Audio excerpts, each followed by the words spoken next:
ఇప్పుడు మైనారిటీస్ సంబంధించిన డివిజన్స్లో 20-25 డివిజన్స్లో కూడా అవకతవకలు జరిగినాయి. అది మేము కమిషనర్ గారి దృష్టికి తీసుకెళ్ళినాము. కొంత వార్డులలో 200 ఓట్లు, కొన్ని వార్డుల 400 ఓట్లు, కొన్ని వార్డులలో 1200 ఓట్లు కూడా మిస్ అయినాయి, దాంట్లో జంప్ అయినాయి. అది నిజామాబాద్కు సంబంధించిన ప్రతి డివిజన్లో జరిగినటువంటి ఇష్యూ ఇది. అది వాళ్ళు తీసుకెళ్ళడం కాదు, మేము ఎప్పటి నుంచో దీన్ని మేము రివ్యూ చేస్తున్నాము.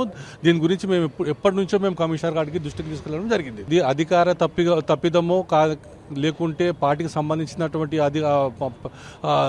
రాజకీయ నాయకులు చేసిన తప్పిదమో మాకు తెలియదు అంత. కానీ మేము ఇప్పుడు డిమాండ్ చేసేది ఒకటే కమిషనర్ గారితో, ఏంటంటే 10 లోపట ప్రతి డివిజన్లో ఈ జరిగినటువంటి మ్యాపింగ్లో అవకతవకలు జరగకుండా సాఫ్ట్గా జరగాలని చెప్పేసి మేము కోరినాం.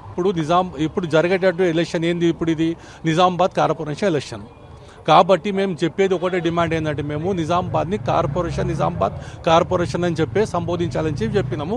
వాళ్ళు మాత్రం దానికి ఇందూర్ అని చెప్తే దానికి మేము ఆప్షన్ చేసినాం. మార్పులు చేర్పులు జరగకుంటే 8వ తారీఖు నాడు మేము మళ్ళీ మున్సిపల్ కార్పొరేషన్ గారితో కలుస్తాము, కమిషనర్ గారితో. వ్యక్తి లెక్క మాట్లాడుతున్నాను. నేను 42వ డివిజన్లో ఉంటా.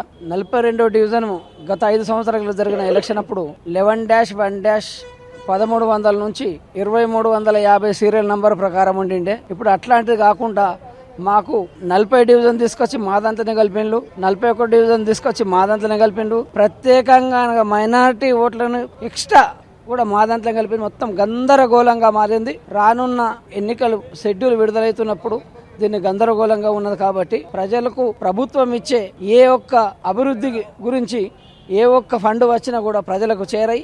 రేషన్ కార్డులు కానీ, పెన్షన్లు కానీ, ఇప్పుడు కేంద్రం ఇచ్చే పథకాలైనా కానీ, రాష్ట్రం ఇచ్చే పథకాలు కానీ అందుబాటులో ఉన్నాయి. కాబట్టి ఏ డివిజన్ గతంలో ఏ విధంగానో అదేవిధంగా డివిజన్ యొక్క డిజైన్ అదే విధంగా ఉండాలని చేర్చిన ఓట్లను తక్షణం తొలగించి మాకు ఇప్పుడు 5200 ఉన్న ఓట్లను ఇప్పుడు 7400 చేసిండ్రు.